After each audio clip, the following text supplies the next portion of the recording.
what kind of led to Paul just not being able to I guess, like, get rolling offensively? Yeah, I mean, they did a lot of double teaming on him, right, for one thing, so that limited some of his shot opportunities.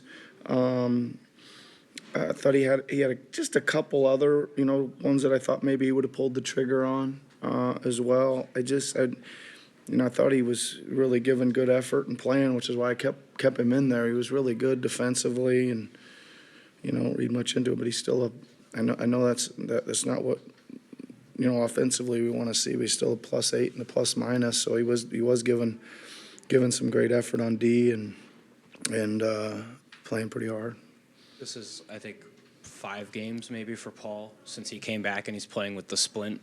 I guess, how much do you, like, the scoring is way down, even the creation for others is way down. How much do you feel like that is affecting him, and is there hope that it's something that he's going to be able to get used to? Yeah, I just, only thing I can say is, you probably have to ask him how he's feeling about it.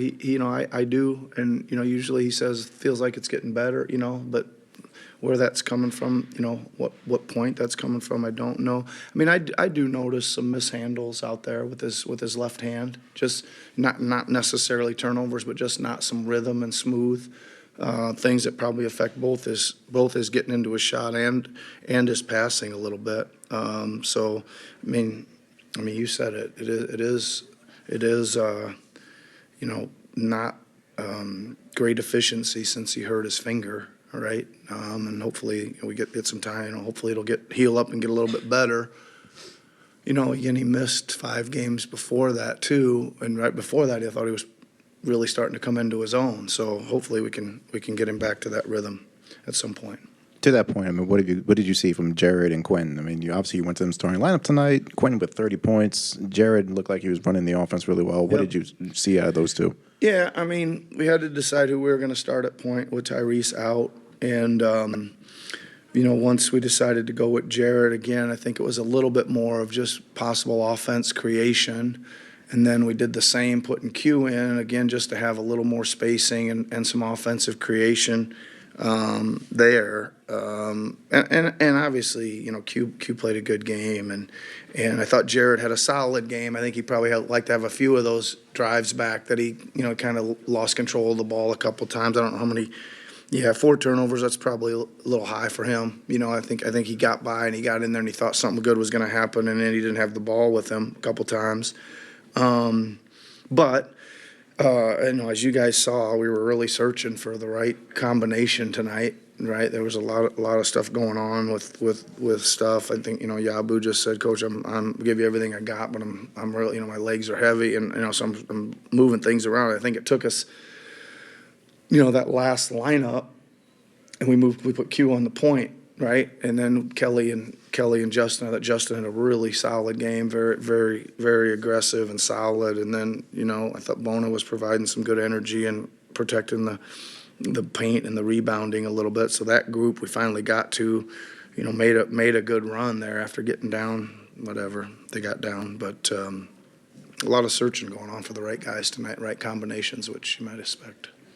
Nick, I know you talked about Paul, being out for 5 games, but tonight with Joel and Maxey out, would you have liked him to be a little bit more aggressive, looking for his own shot? Yeah, I mean, I think he had a couple opportunities there, Keith, and again, they double teamed him a lot. They weren't going to give him, a ton of looks. I thought they pressured him up the floor when he got in actions, even off-ball stuff. They would send 2 to him, so he didn't really have much choice on a lot of them to move the ball. I thought he did turn down a couple, like out of some that were, I was really expecting him to shoot. But again, he's just, he's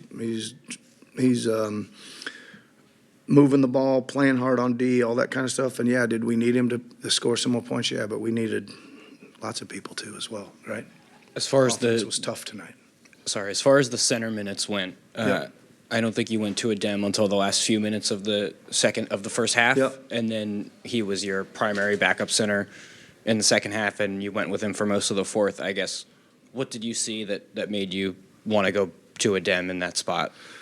Well, in his last few minutes of the first half, he came right in and erased a shot, right? And we were having trouble at the rim. I mean, obviously their part of their game plan was to put their head down and go to the rim.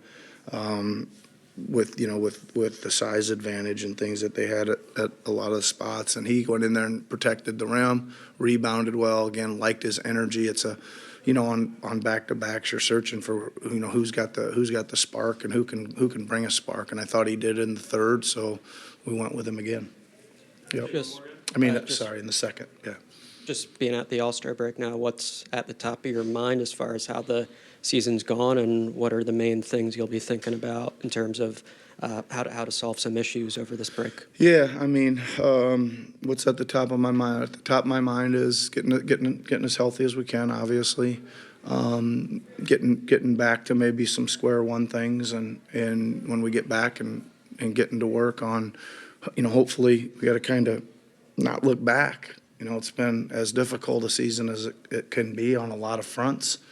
But again, we can't focus on that. We got to focus on what's in front of us, and what's in front of us is trying to figure out how to play well together, play harder, play better D, play better O. Try to get some focus back. Hopefully, the break will give us a chance to digest some things and understand we still got a lot of basketball to play.